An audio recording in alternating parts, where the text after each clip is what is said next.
আচ্ছা মায়েরা এই জায়গাটা একটু ভাববেন, রাধারানীর মান হলো কেন?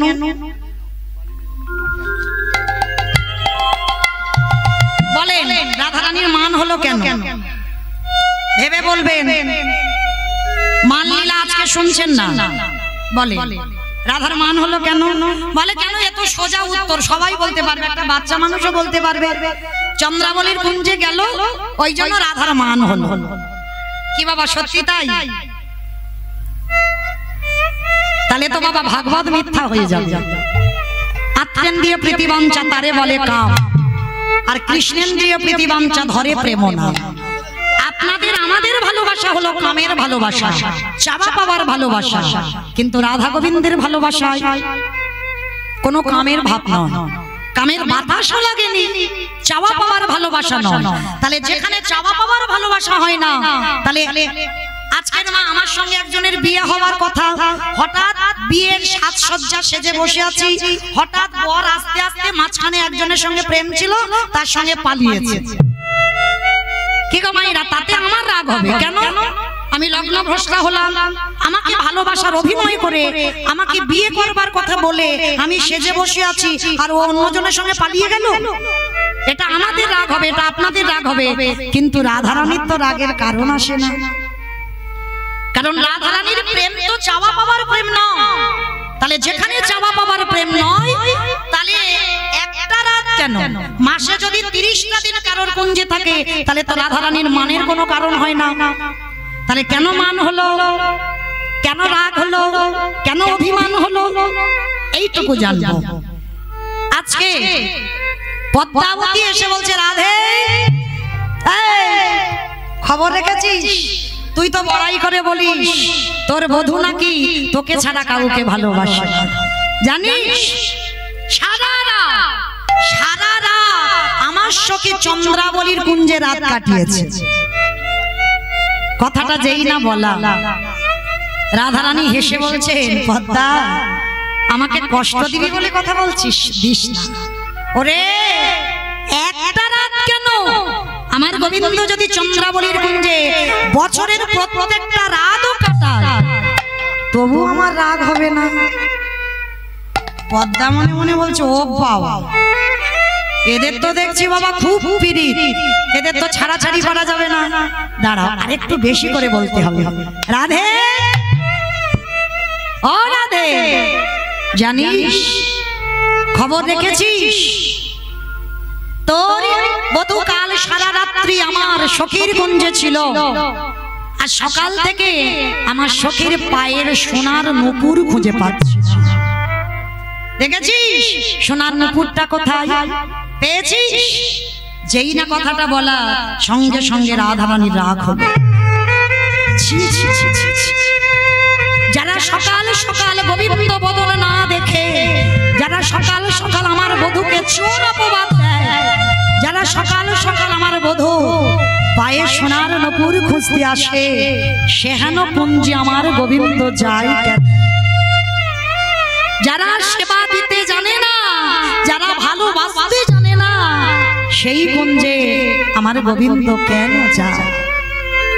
যে যশোদা নবনী সেবা করাতে কর কাঁপে, যে রাধারানী চন্দন তুলসী দিতে কর কাঁপে, সেই গোবিন্দের বদলে নখের আঁচল, সেই গোবিন্দের চন্দনের বদলে সিঁদুর, গলায় কাজল, বসন পরিধানে অন্য, এই চেহারা নিয়ে আমার কাছে এসেছে।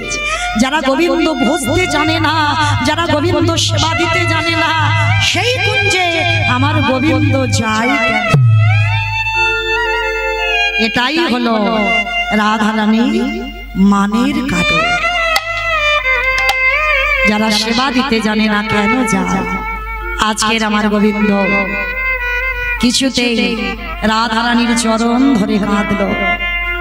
বদস্য যদি কিঞ্চিদপি দন্তরুচি কোমদে শিরোধরসি ধাবে তব বদন চন্দ্রমা রচয়িতি লোচন চক্র, শিরোধরসি ধাবে বদন চন্দ্রমা রচয়িতি লোচন চক্র, স্বরদল খণ্ডল মম শিরসি মণ্ডল দেহি পদ পল্লব।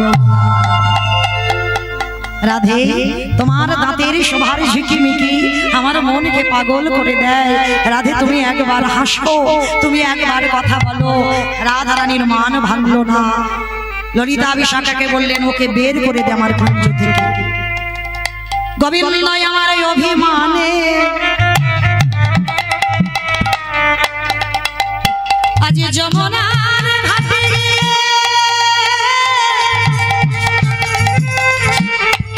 বিষণ্ণ বদনে বসে আছে রাধে গো।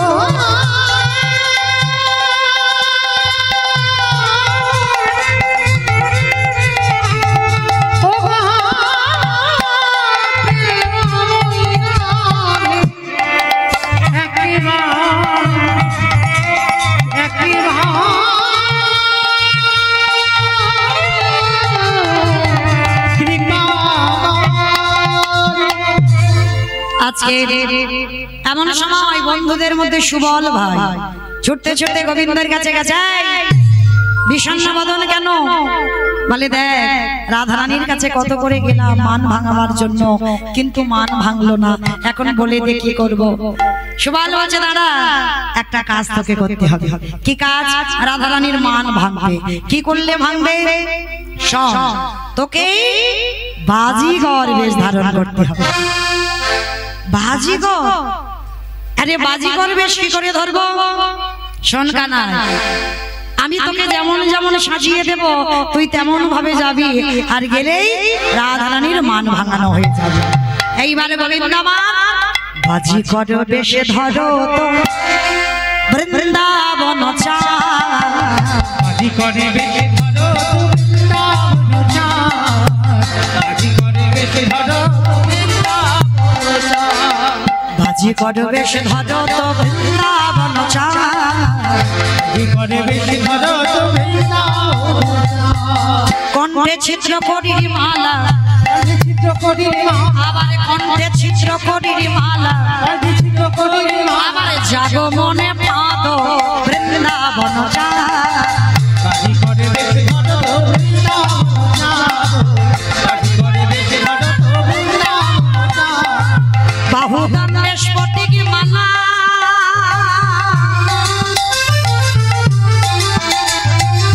বাঁধল বিনোদ ছাড়ে,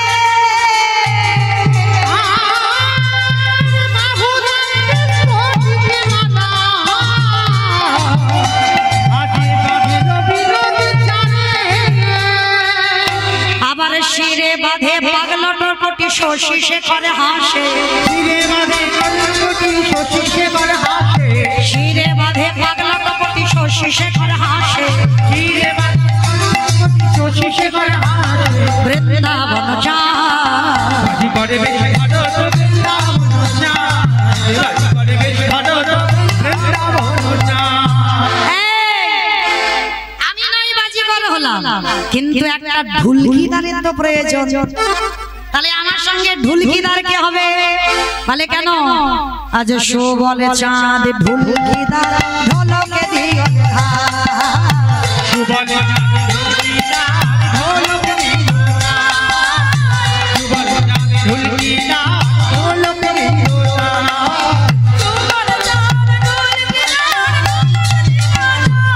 সুবল তাড়াতাড়ি করে সেজে নিয়েছে।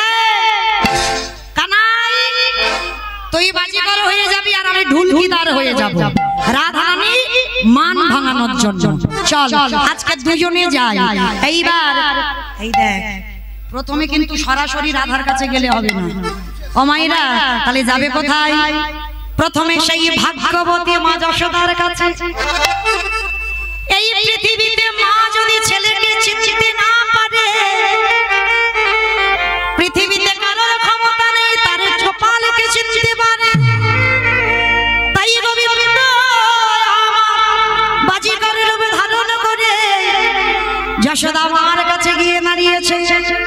আর যশোদা মার কাছে গিয়ে দাঁড়িয়ে বললেন, মা গো, আহা কে রে বাবা তোরা দুজন এসেছিস?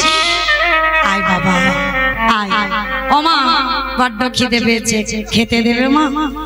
তোদের বাড়ি কোথায়? বাবার নাম কি, মার নাম কি? এই রে বাবা জিজ্ঞাসা করছে, মা জিজ্ঞাসা করছে মার নাম কি? কি বলবো? মা জিজ্ঞাসা করছে তোর বাবার নাম কি? কি বলবো? কি বলা যায়? কি বলবো? উল্টো পাল্টা তো বলতে পারবে না, তাহলে কি বলা যায়? শোনো, আমার বাবার নাম কি জানো? পশুপতি নাম অতি গুণবান, অতি গুণবান। ও পশুপতি নাম অতি গুণবান, অতি গুণবান। আস্তে সুন্দর করে সাজিয়েছে কেশর কুঞ্জ, আর সাজিয়ে আমার রাধারানী অষ্টসখী পরিবৃতা হয়ে বসে আছে। আর এদিকে গোবিন্দ আমার গভীর রাত্রিবেলা মার কোল থেকে উঠে একেবারে বাবা রাধারানীর কুঞ্জে যাবার দুটো পথ। সোজা রাস্তায় গেলে তাড়াতাড়ি হবে, আর একটু ঘুরে যেতে গেলে কুঞ্জ পড়বে, তবে বাবা মাঝ রাস্তায় একটা কুঞ্জ পড়বে। কে গো মাইরা? চন্দ্রাবলী। মাঝ রাস্তা একটা কুঞ্জ পড়ে যাচ্ছে, চন্দ্রাবলী। আচ্ছা মাইরা, এই জায়গাটা ভালো করে বুঝবেন, যার তৈরি করা রাস্তা সে সত্যি কি আজকের পথ গুলিয়ে ফেলেছিল? যা তৈরি করা, যা সৃষ্টি রাস্তা, তাহলে সে তো জানে সোজা রাস্তায় গেলে রাধার কুঞ্জ, আর বেঁকে গেলে একটু ঘুরে গেলে মাঝখানে একটা কুঞ্জ পড়বে।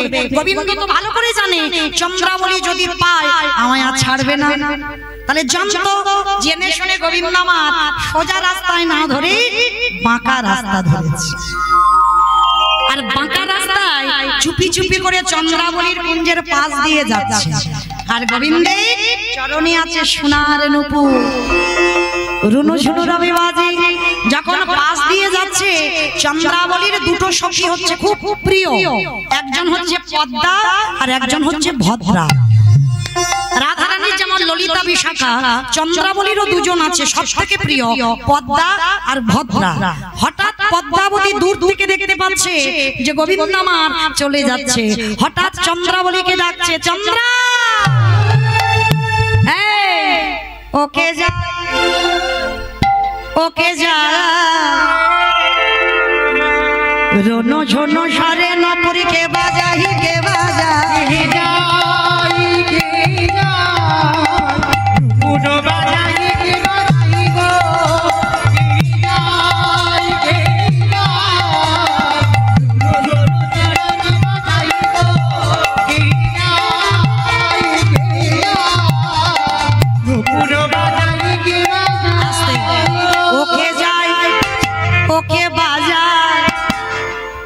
মানে হচ্ছে ওকে যাই, ওকে বাজায়, রনো ঝনো, রনো ঝনো, রনো ঝনো, রনো ঝনো, রনো ঝনো, রনো ঝনো, রনো ঝনো, রনো ঝনো, রনো ঝনো, ঝনো সারে নপুরি কে বাজায়, কে বাজায়, ঝুনু ঝুনু সারে নপুরি কে বাজায়, কে বাজায়, ঝুনু ঝুনু সারে নপুরি কে বাজায়, কে বাজায়, কে নাই নপুর বাজায়, কে বাজায় গো।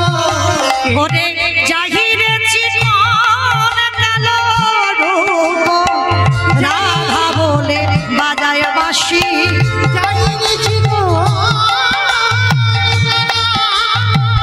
রূপ, বাঁশি বাজায় রাধা বলে, কে বাজায়, কে বাজায়, রনো ঝনো স্বরে নপুর কে বাজায়, কে বাজায়,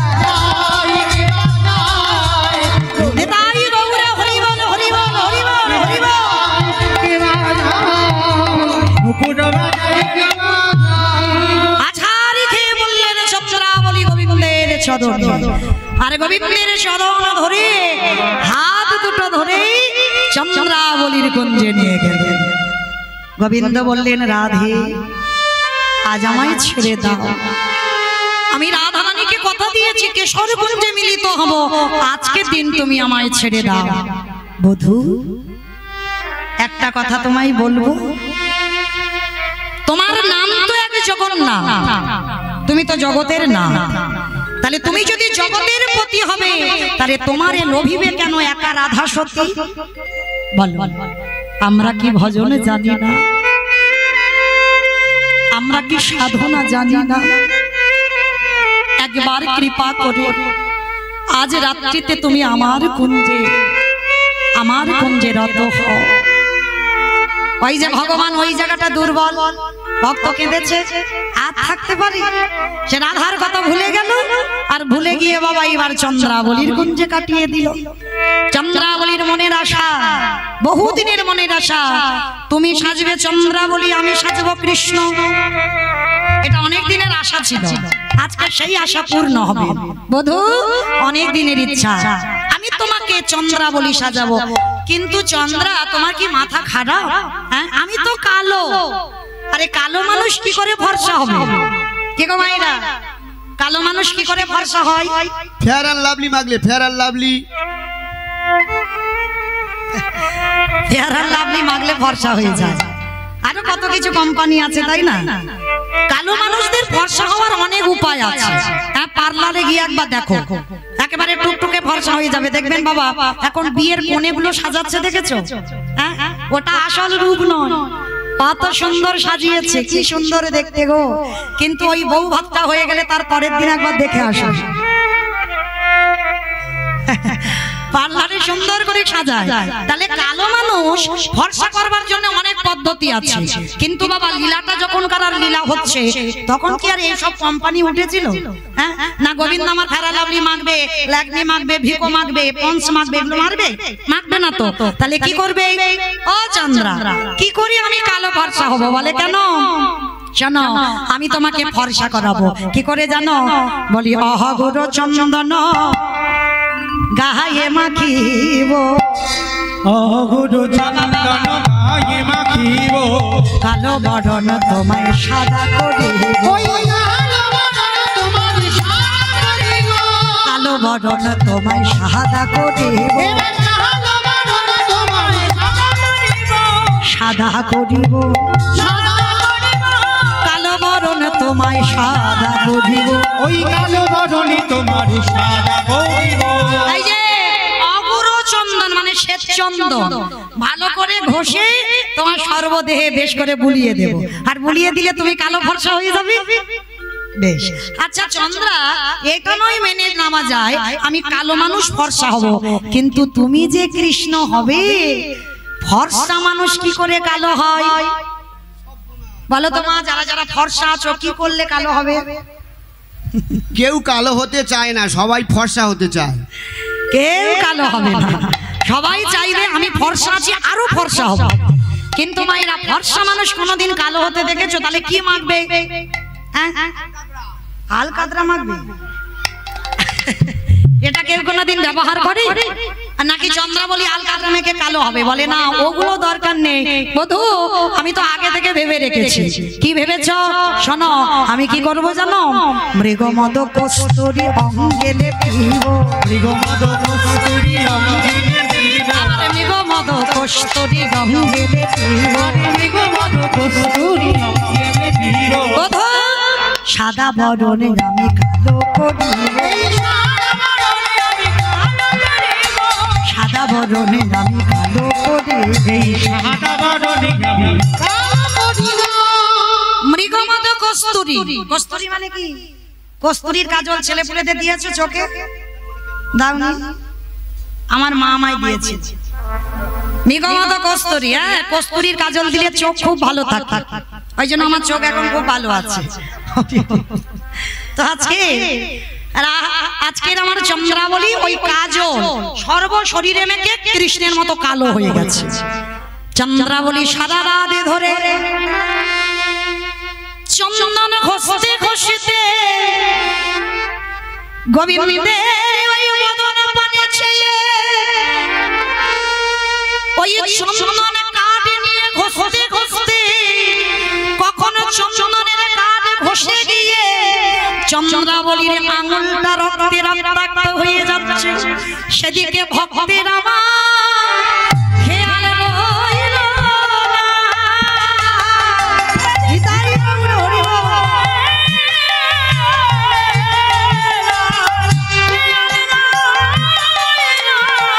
সে রূপে যে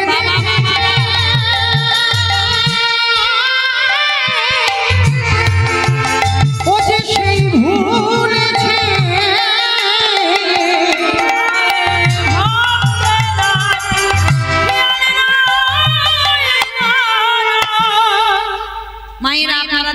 শুনেছেন পদাবলিতে গোবিন্দের কপালে চন্দনের বদলে সিঁদুর, সিঁদুর নয় চন্দন ঘষতে ঘষতে চন্দ্রাবলীর আঙুলটা ক্ষয়ে গিয়ে রক্ত আর চন্দন এক হয়ে গেছে।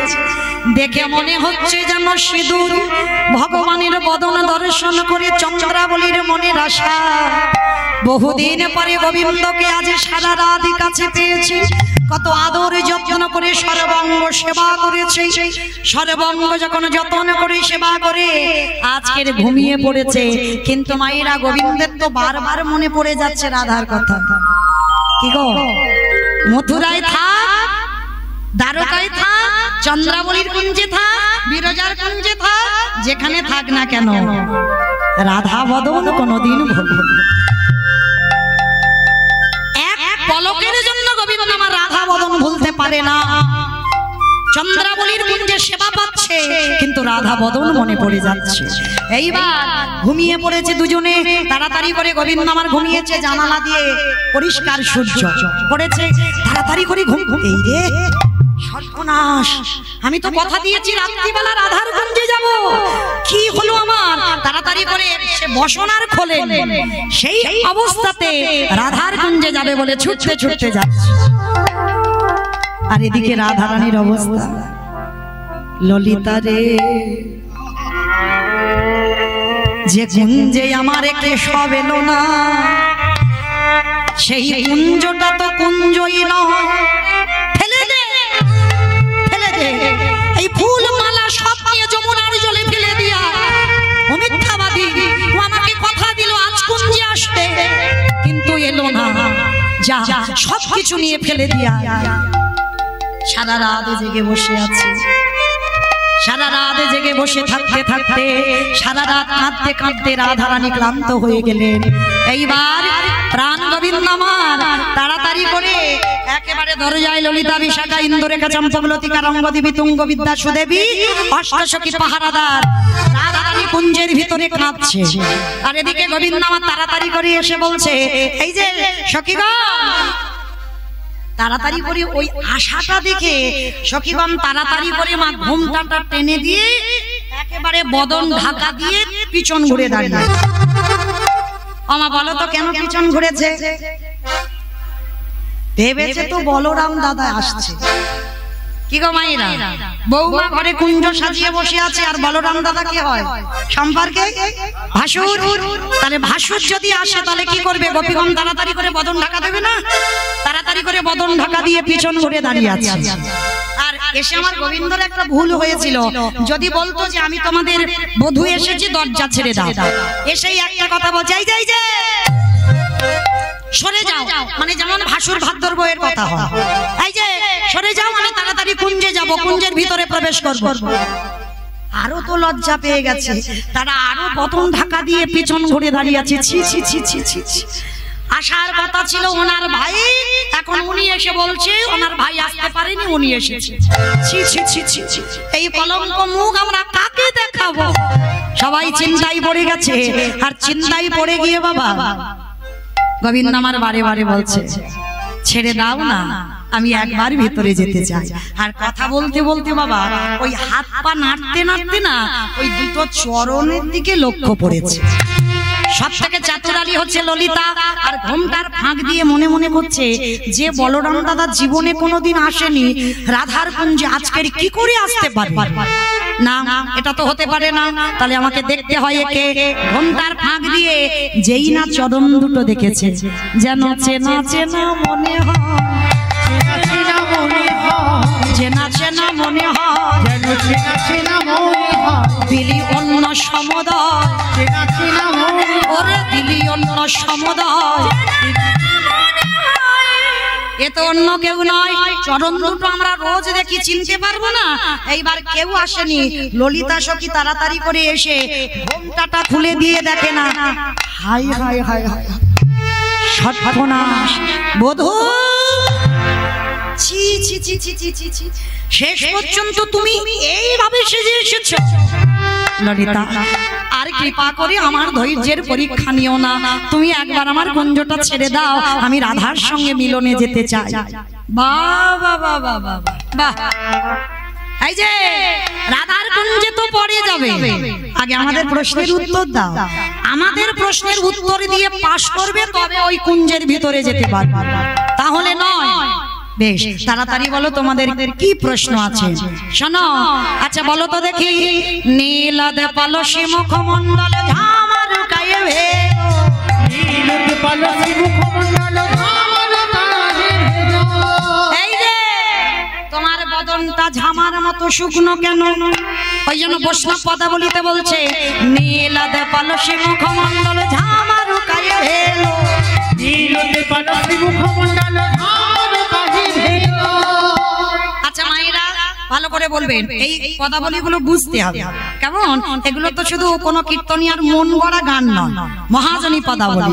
আচ্ছা সখীগণ জিজ্ঞাসা করছে, তোমার বদনটা ঝামার মতো শুকনো কেন? আচ্ছা বলো, তোমার শুকনো বদন কখন হয়? স্বামী স্ত্রী ঝগড়া করলে, স্বামী স্ত্রী ঝগড়া হলে হয় না।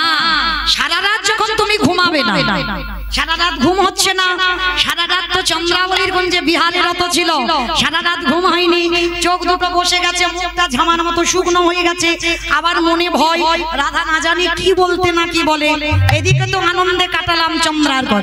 হ্যাঁ এই যে মনে ভয়, আর ভয় হতে হতে বাবা গোবিন্দের মুখটা যেন ঝামার মতো শুকনো হয়েছে। ললিতা বিশাখা বলছে, কি গো মুখটা ঝামার মতো শুকনো কেন? উত্তর দাও।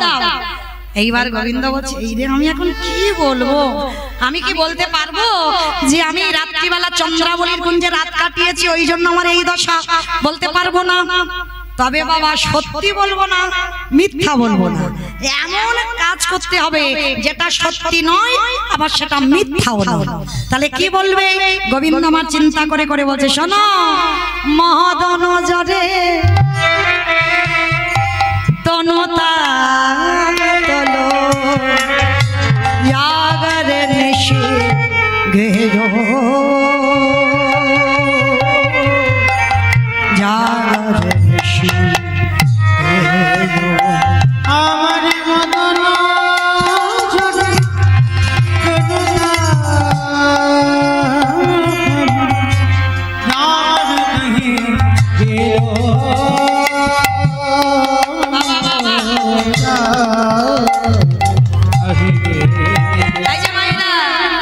শুধু সংসার জীবনে থাকলে কিন্তু এই কীর্তন বুঝতে পারবে না, সংসার জীবন থেকে একটু রসের ঘরে যেতে হবে, আর রসের ঘরে না গেলে তুমি এই পদাবলী বুঝতে পারবে না।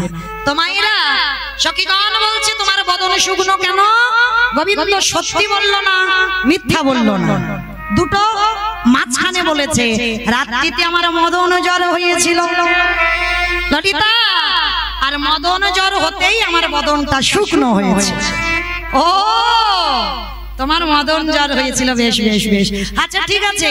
আচ্ছা বধূ এবার উত্তর দাও তো দেখি, প্রত্যেক দিন তোমার কপালে দেখি চন্দনের বিন্দু, আজকের বলো তো দেখি তোমার সেই কপালে চন্দনের বদলে বলো তো দেখি সিঁদুর এলো কোথা থেকে? তোমার বদনে চন্দন থাকে, তাহলে সিঁদুর এলো কোথা থেকে? এই রে এবার এটা কি করব আমি, কি বলবো কি বলবো কি বলবো? হ্যাঁ হয়েছে ললিতা, এটা সিঁদুর নয়, সিঁদুর নয়, মদন জ্বর হয়েছিল। আস্তে আস্তে হঠাৎ দেখলাম এক গৌরী মায়ের পূজা হচ্ছে, মানে মা দুর্গা, আর পূজা হচ্ছে। আমি তো ভাবলাম আমার রাধারানীর সঙ্গে দেখা করতে যাচ্ছি, যদি আমার বিপদ হয়, ওই জন্য মায়ের আশীর্বাদ নিতে গেলাম, আর মায়ের পূজারি আমার কপালে সিঁদুর তুলে দিয়েছে। ও আচ্ছা বেশ বেশ বেশ। আচ্ছা এইবার বলো তো দেখি, নখনিরে গত খতর বক্ষসি দেয় লোকন নারী, নখনিরে ভাগে ক্ষত বক্ষসি দেয় লোকন নারী, নখনিরে গত ক্ষত বক্ষসি দেয় লোকন নারী, নখনিরে ভাগে ক্ষত বক্ষসি দেয় লোকন নারী। এই যে বলো তোমার গায়ে ওই আঁচড় কেন? বদনে নখের দাগ কেন? এটা কি বলবো? আমাইরা ধরা পড়বো পড়বো ভাব, কিন্তু তার তো চাতুরালির অভাব নেই। ললিতা এটা নখের দাগ নয়, কেন বুঝতে পারছো না? নখের দাগ কেন হবে? ওই যে গৌরী মায়ের পূজা যেখানে হচ্ছিল, যাচ্ছিলাম জঙ্গলের ভিতরে, আমার তো মদন জ্বর হয়েছিল। ওই জ্বরের ঘরে হাঁটতে হাঁটতে শরীর অলস, আর যখন ভালো লাগছিল না, হঠাৎ একটা খেজুর গাছের ঝোপের ভিতরে পড়ে যায়। ও ওই জন্য ওই কাঁটাগুলো তোমার গায়ে লেগেছে? বলে হ্যাঁ। বিশ্বাস করো এইটা কোনো নারীর আঁচড় নয়। ঠিক আছে, আচ্ছা আমরা মেনে নিলাম। এখন বলো তো দেখি, অঞ্জন কাহে গণ্ডস্থলে গিরি খণ্ডনয় ধরে, অঞ্জন কাহে গণ্ডস্থলে গিরি খণ্ডনয় ধরে।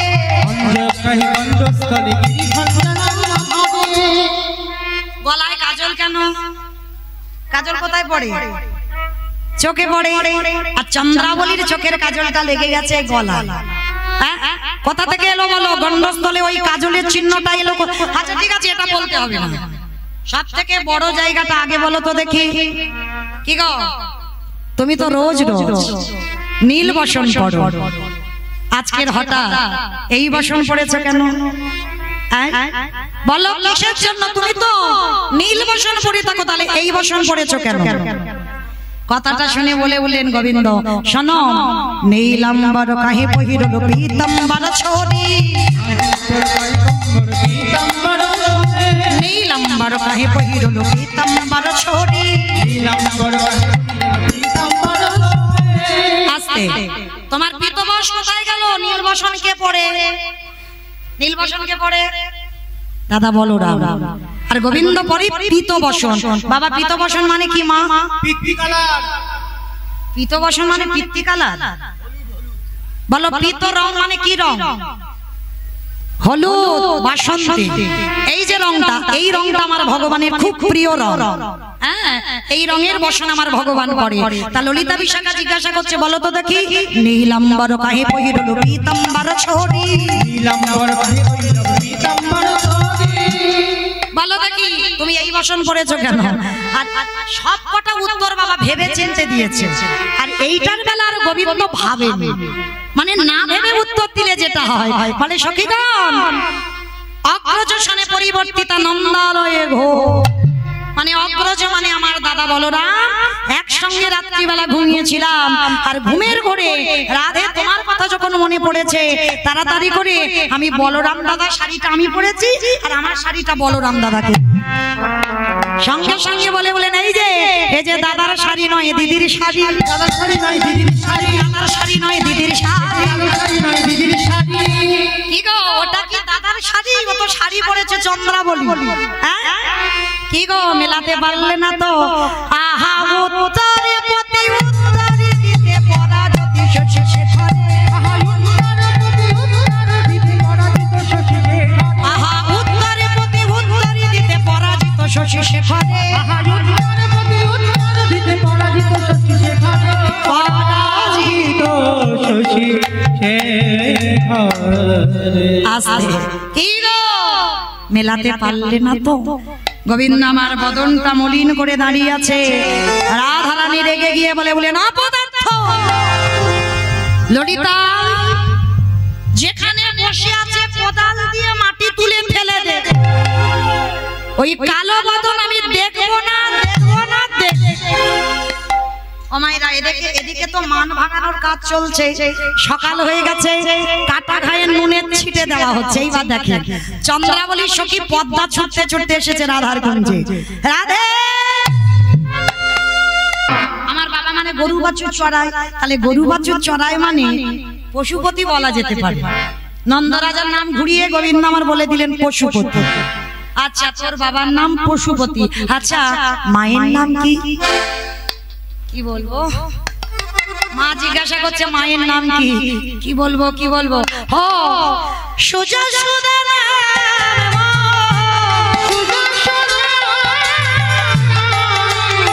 আজ সোজা সোজা মাতা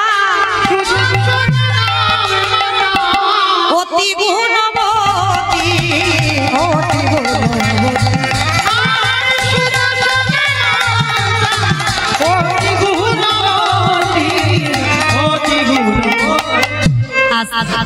আমার মায়ের নাম হলো সুযশোদা। মানে যশোদার আগে একটা সু বসিয়ে দিয়েছে। ও আমার নাম যশোদা, তোর মার নাম সুযশোদা? হ্যাঁ মা। থাকিস কোথায়? কি বলবো? মা আমি থাকি মথুরা মণ্ডলীতে। মথুরা মণ্ডলীতে? ঠিক আছে, কিন্তু জানিস বাবা তোর এই কণ্ঠ, তোর মুখটা খুব চেনা চেনা। হে মা যোগমায়া, কৃপা করে তুমি আমার মায়ের দৃষ্টিটা আভরণ করে দাও, যেন মার কাছে ধরা না পড়ে যায়। আর মা যদি ধরে ফেলে তাহলে তোমার প্রেমময়ীর কাছে ধরা পড়ে যাব। এইবার মা বলছে, হ্যাঁ রে বাবা, আজকে তোরা দুজনে খেলা দেখাবি? হ্যাঁ। ওমা আজকে দেখাতে পারবো না, আমাদের দুজনের অনেক কাজ, তুমি একটু খেতে দাও। মার কাছ থেকে খেয়ে সাষ্টাঙ্গে প্রণাম করে এইবার যাচ্ছে কোথায়? রাধারানীর মান ভাঙানোর তরে। কি গো মাইরা, এইবার রাধারানী নয়ন জলে কাঁদিয়ে আর বলে, সখী রে আমার বধূকে এনে দে। বলে কেন? খুব তো মান মঞ্চে বসেছিলিস, এবার কি করবি কর। রাধারানী শুধু নয়ন জলে কেঁদে যাচ্ছে, আর এত কান্না কাজে রাধারানীর কান্না থামানো যাচ্ছে না। হঠাৎ ললিতা বিশাখা জানালা দিয়ে দেখছে দুইজন বাজি করার ওই যে সুবল যে ঢুলকিদার, দুইজনে হাঁটতে হাঁটতে আসছে। ললিতা তাড়াতাড়ি করে অট্টালিকা থেকে নেমে এসেছে, এসে বলছে, এই যে দাঁড়াও, তোমাদের নাম কি? থাকো কোথায়? কি করো? কি দেখাও? খেলা টেলা দেখাও? বলে হ্যাঁ আমরা খেলা দেখাই। আচ্ছা শোনো, আমাদের বিনোদিনী খুব দুঃখে আছে, যদি খেলা দেখিয়ে আমাদের রাধারানীর মন তুমি ভালো করতে পারো, আমার রাধারানীকে যদি একটু হাসাতে পারো, তাহলে যা চাইবে আমরা তোমাকে দেব। গোবিন্দ আমার এক লাভ দেব। উঠে সঙ্গে সঙ্গে বলেন, শুভ। সর্বনাশ। ওমাইরা শেষে নৌকাটা নদীর ঘাটে এসে ডুবে গেল। যেই না সুবল বলেছে, ললিতা বলে এই যে কি যেন নামটা বলে ডাকলে? কার নাম? তুমি যেন কি খুব চেনা চেনা নামটা বললে। আরে বাবা এই নাম এখন কি বলে ফেললাম বলো তো দেখি।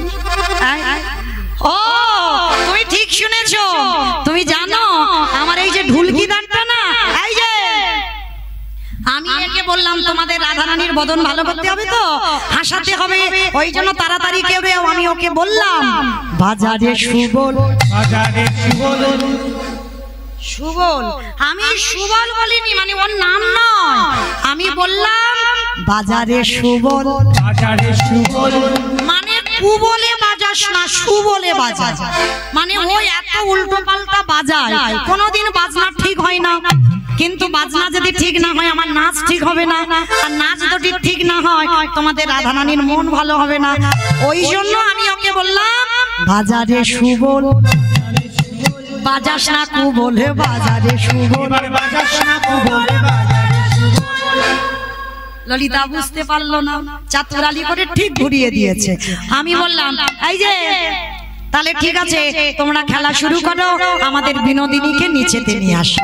এইবার রাধারানীর কাছে গিয়ে বলছে, রাধে চল, একটা বাজিঘর এসেছে, খেলা দেখাবে, চল আমরা একসঙ্গে মিলে খেলা দেখবো। এইবার গোবিন্দ আমার রাধারানীর কাছে গিয়েছে। স্মরণে রেখো, যদি তোমাদের বিনোদিনী হাসে, যাহা চাইব তোমরা তাহাই দেবে। ঠিক আছে ত্রিসত্য করলাম, তুমি যা চাইবে আমরা তাই দেব। গোবিন্দ আমার বললেন, রাধে গো, আমি যদি জীবনে কাউকে হাসাতে না পারি, জীবনে সে কোনোদিনই আর হাসবে না। এটা তো আমার হাতের ধুলো, আমি রাধারানীকে হাসাতে পারবো না। দেখো না, তবে মনে রেখো যা চাইবো তাই দেবে। সোনা দানার সম্পত্তি চাইতে তো আসেনি, ও তো রাধার মান ভিক্ষা চাইতে এসেছে। এটা ছলনা। এইবার বাবা খেলা শুরু করেছে। কি করে? আজকের খেলা শুরু হলো সুবলকে দাঁড় করিয়ে রেখে আজকে একটা দড়ি টানিয়েছে, আর দড়ি টানিয়ে আজ দড়ির উপরে ছড়ি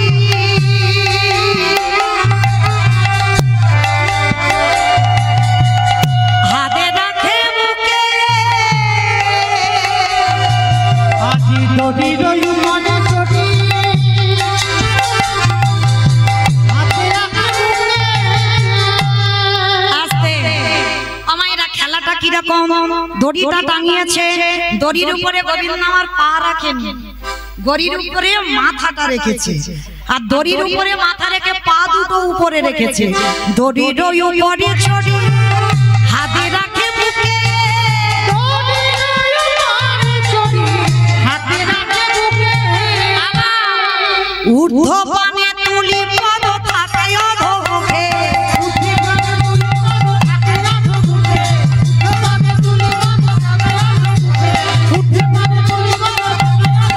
আজ বৃন্দাবন কাজী করে বেশ ভারত বৃন্দাবন কাজী করে বেশ ভারত বৃন্দাবন। আজকে সুন্দর করে খেলা দেখাচ্ছে, আর খেলা দেখাতে দেখাতে এইবার রাধারানীর মনটা বড় আনন্দিত হলো, কারণ এই যে দড়ির উপরে মাথা, পা দুটো উপরে রেখেছে, সঙ্গে সঙ্গে রাধারানীর হৃদয়টা দুলে গেল। হ্যাঁ রে সখী, পড়ে পড়ে যাবে না তো?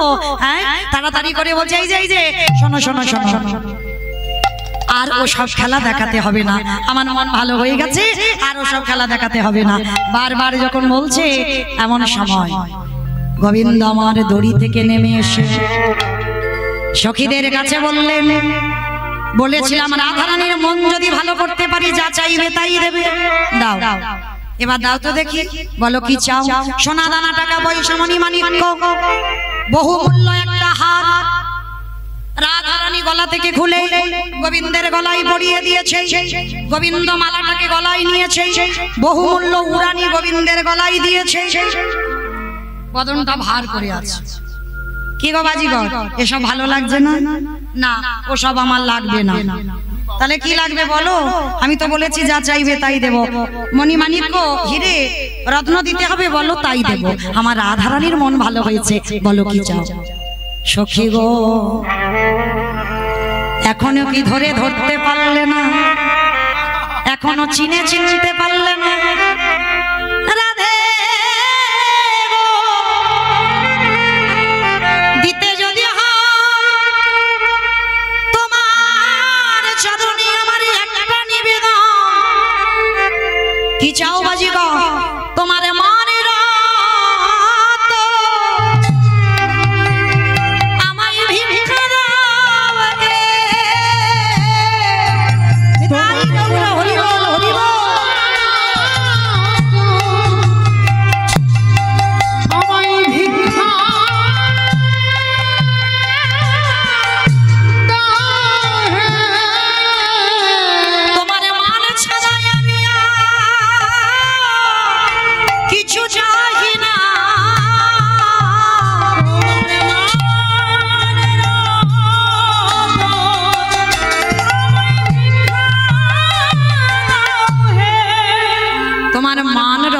ভিক্ষা দাও।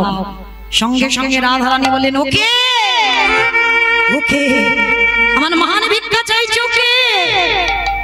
ছুটে গিয়ে বধুর বদন পানে চাইল।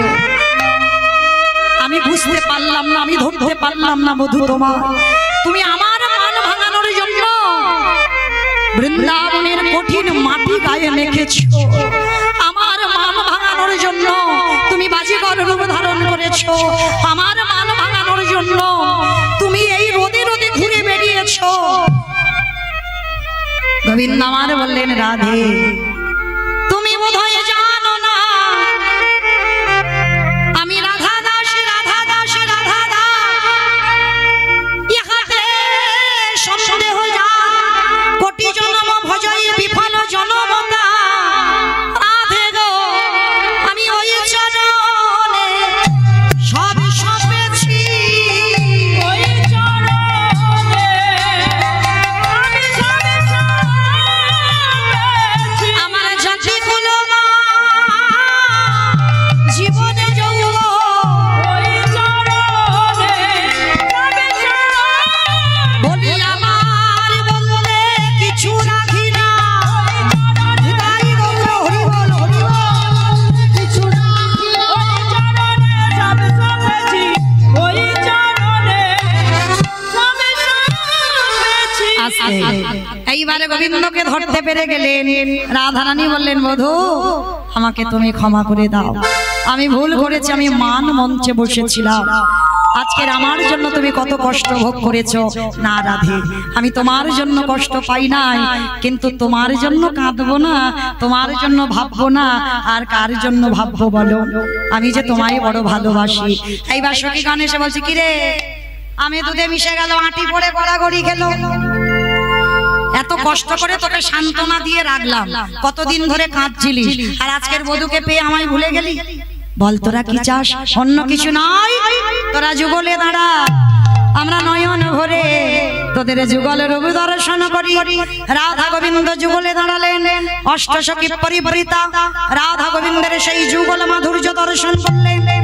মায়েরা, আজকের আমরা সবাই একটু হৃদয় কুঞ্জটা সাজিয়ে নেব, হৃদয় কুঞ্জটা পরিষ্কার করে নেব, কারণ এই হৃদয় পরিষ্কার করব আজকে 1 বছর পর আবার লীলা কীর্তন হবে। কেমন? কারণ এই যে রাধা গোবিন্দ যুগলে দাঁড়ালো, আবার 1 বছর পরে আমার এই কমিটি দাদা ভাইরা, আমি আসি বা না আসি, এই গোকর্ণের হরিবাসর যেন আরো দীর্ঘস্থায়ী হয়। মনে চাহি প্রাণে চাই, মনে চাহি প্রাণে চাই, দিলে যাই যারে গো। কি গো মাইরা, হৃদয়টা পরিষ্কার করবো তো? সবাই করবো? তাহলে সবাই যখন করবো হাত দুটো তোলো একবার দেখি। সবাই যাবার সময় মায়েরা আরামে জ্বালাবো না, চলে যাও। হরি বল, এই শেষবারের মতো সবাই তোলো, একসঙ্গে তালে তালে করো, তালি প্রত্যেকে।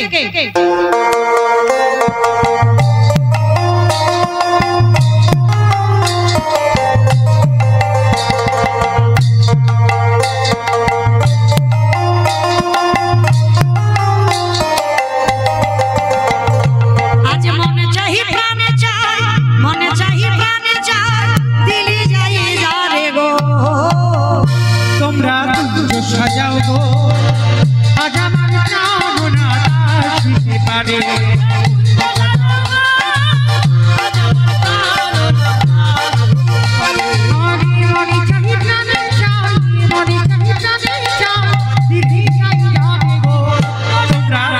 সাজাও গো, আবারই বসন্তে সময়ে কোকিল ডাকে কুহু সুরে, সময় কোকিল ডাকে কুহু সুরে, যৌবন বসন্তে আমার রইতে নারী ঘরে। তোমরা যে সাজাও আজ আমার কামনা আসিতে পারে। আবারই আতরে গোলাপ চুবা চন্দন ছিটাইয়ে দাও ঘরে, যদি গোলাপ চুবা চন্দন ছিটাইয়া দাও ঘরে। সাজাও গো ফুলের বিছানা পবিত্র যন্ত্রে,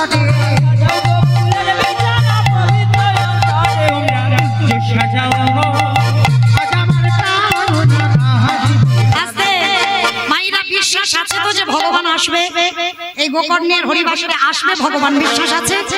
আছে? যাদের আছে তোলো দেখে হাত একবার। আসিতে আসিতে পারে ভরসায় অন্তরে, আসিতে আসিতে পারে ভরসায় অন্তরে। এবার করিনি কই তাইতে দিলেন খাইরা দিতাম তারে। তোমরা নেতাই গৌর হরি বল, হরি বল, হরি বল। আসিতে পারে।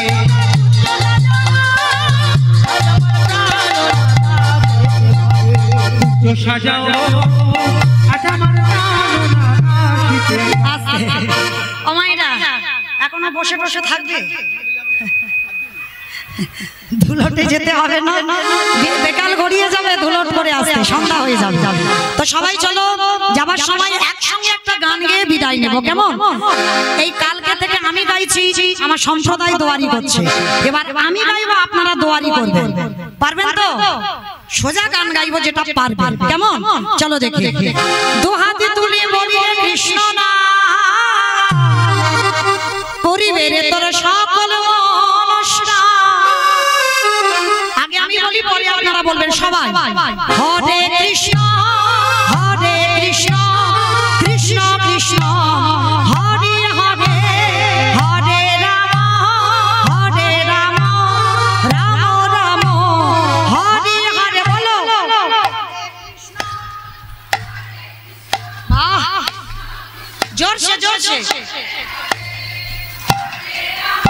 বাহ